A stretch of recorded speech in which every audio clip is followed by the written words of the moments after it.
राधे राधे दोस्त, मैं Pappu Verma, my YouTube channel अपना बिहार पप्पू वर्मा में आपका स्वागत है। दोस्त, हमारे देश में जो युवा पीढ़ी है, जो न्यू जनरेशन है, वो एक ऐसे मोड़ पे आ गया है जो एक लीगल और अनलीगल रिश्ते के तहत आकर के एक दूसरे की जान पे बनाई है, एक दूसरे की हत्या कर रहे हैं। आज से कुछ दिन पहले कहा जाता था कि घर में बहुओं तो दहेज के लिए जला दिया गया, या ऐसे बहुत सारे मामला सुनने को मिलता था। उस पर एक महिला आयोग का गठन हुआ, उससे ये समस्याएं कम हो गई। लेकिन आज की जो समस्याएं हैं वो आप आए दिन सुनते आ रहे हैं। एक आंकड़े के अनुसार प्रत्येक दूसरा से तीसरा दिन की एक घटना बनती जा रही है। एक लड़की शादीशुदा होकर भी 10 साल बाद 12 साल बाद अपने पति पर ब्लेम लगाती है कि वो हमारे शोषण कर रहे थे, और उससे बाद उसे उस पति को छोड़ करके थर्ड पर्सन बॉयफ्रेंड के साथ वो रहती है, चले जाती है, या उस पति को कभी नीले ड्रम में पैक कर दिया जाता है, तो तभी आग लगा कर मार दिया जाता है। तो हाल ही की ये घटना है कि एक औरत ने अपने पति को चेयर यानी कुर्सी में बांध दिया और अपने बॉयफ्रेंड के साथ उनके सामने शारीरिक संबंध बनाता है, और उसके बाद वह अपने पति को जहर देते मार देता है।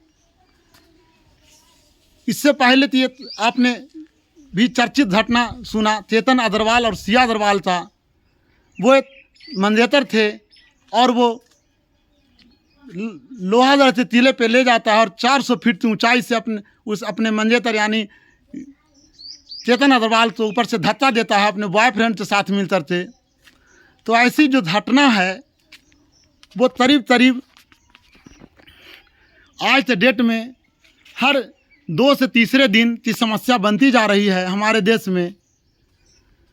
तो मुझे लगता है ये जो समस्याएं हैं जो उत्पन्न हो रही है आज युवा पीढ़ी में, जो नए जनरेशन में, इसमें कहीं ना कहीं जो लड़का या जो लड़की हैं, जो युवा पीढ़ी हैं, उनसे गार्जियन का भी बहुत बड़ा एक रोल होता है।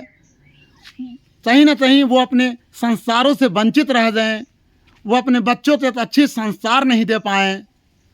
और मुझे लगता है इसका मुख्य कारण भी एक और है कि आज से बहुत दिन पहले यानी 10 साल 20 साल पहले लोग ज्वाइंट फैमिली में रहते थे।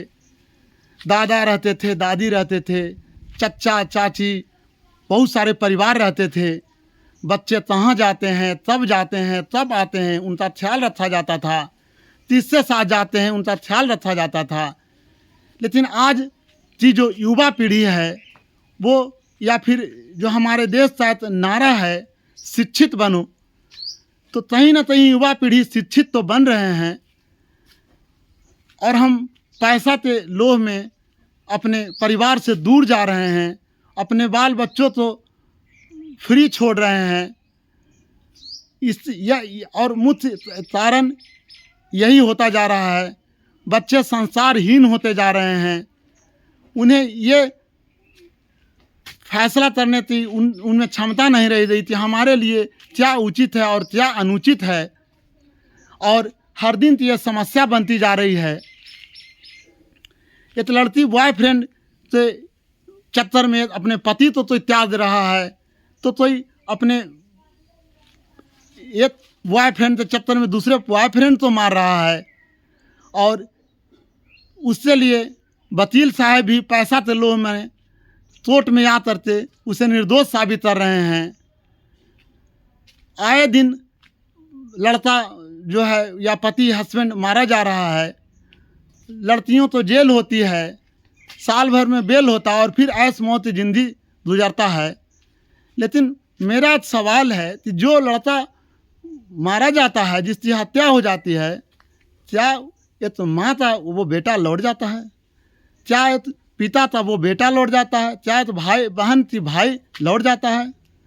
तो जिस तरह से एक महिला के लिए आयोग का निर्माण हुआ, लोग चाहते थे कि आज से पहले दहेज के कारण औरतों को जला दिया जाता था, मार दिया जाता था। तो एक महिला आयोग का गठन हुआ और इस पर पाबंदियाँ लगी, सख्त कानून बना। इसी तरह से एक पुरुष आयोग का भी गठन होना चाहिए, सख्त कानून बनना चाहिए। और ऐसे जो भी ऐसे लोग हैं जो ऐसा कांड करते हैं, उनके प्रति फास्ट ट्रैक यानी फास्ट तौर पर चलाना चाहिए। महीना से 2 महीना में इनका निर्णय फैसला आ जाना चाहिए और कठिन से कठिन, कड़ी से कड़ी सज़ा होनी चाहिए। और मैं तो चाहता हूँ कि ऐसे लोगों तो का डायरेक्ट इनकाउंटर होना चाहिए।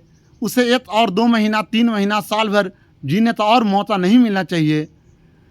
अगर ऐसा पॉसिबल नहीं है तो इसे डायरेक्ट फांसी होनी चाहिए, ताकि लोगों में कानून का भय हो, संविधान का भय हो। क्या जो युवा पीढ़ी है, जो लड़ते हैं, क्या उनके लिए कोई कानून, क्या उनके लिए कोई संविधान नहीं है? इस तरह से प्रतिदिन जो हत्याएं हो रही है, इस पर कठिन से कठिन सज़ा का प्रावधान हो। और उतना ही नहीं, अगर जिस तरह से एक औरत तो ससुराल में हत्या होती है और उसे पूरा परिवार फंसता है, माँ बाप भाई बहन सब फंसता है, उसी तरह से उस लड़की से भी परिवार की वो रिस्पॉन्सिबिलिटी है। इसलिए उसको फंसना चाहिए और उसे भी कड़ी से कड़ी सज़ा मिलनी चाहिए, ताकि वो अपने बच्चों पर, अपनी बेटियों पर, अपने बेटों पर वो ध्यान रख सके और आगे ऐसी घटना न घट सके, इसका वो ख्याल रख सके। तो दोस्त, इसके साथ ही ये हमारे आपसी मतलब ये हमारा जो दिल की बात था, पर्सनल जो फैसला था, वो मैंने आपको सुनाया। आगे संविधान में ऐसा तो कानून होना चाहिए वो। तो दोस्त, अगर आप तो हमारी बातों से, तीनों भाई बंधु तो हमारी बातों से तो ऐतराज़ हुई हो, तो मैं उनसे माफ़ी मांगना चाहता हूँ। लेकिन अगर हमारी बातों में कुछ सत्यता है, कुछ अच्छाई है, तो हमारे वीडियो को शेयर कीजिए और इतना शेयर कीजिए कि उच्च अधिकारी तक पहुँचे और इस पर कुछ एक्शन लिया जाए, कड़ा कानून बनाया जाए, ताकि हम लड़कों का भी जीवन सुरक्षित हो सके। राधे राधे।